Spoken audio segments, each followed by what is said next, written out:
امی جان، میں ہر نماز کے بعد اللہ سے دعا کرتی ہوں، اللہ آپ کو قبر کے عذاب سے بچائے۔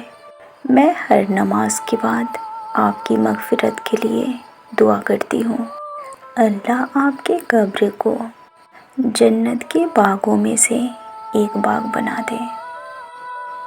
میرے خدایا، میری موم کا نام ان 70,000 لوگوں میں شامل کر دے جو بغیر حساب کتاب کے جنت میں داخل ہوں گے، ان کی بخشش فرما دے۔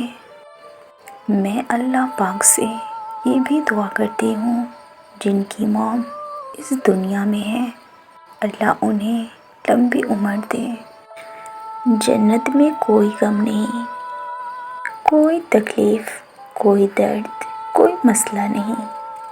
جنت میں ہمیشہ خوشیاں ہوں گی، اور میں اللہ پاک سے دعا کرتی ہوں میری موم کو جنت نصیب فرمائے۔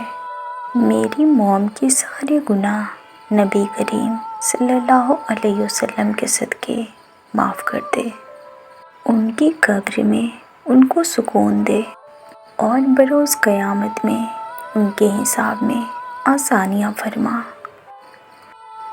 موم کے جانے کے بعد یہ احساس ہوا، مایوس ہو گیا یہ دل زندگی کے سفر سے۔ مقصد کی محبتیں ہیں اور مطلب کی یاریاں، مایوس ہو گیا یہ دل زندگی کے سفر سے۔ مقصد کی محبتیں ہیں اور مطلب کی یاریاں،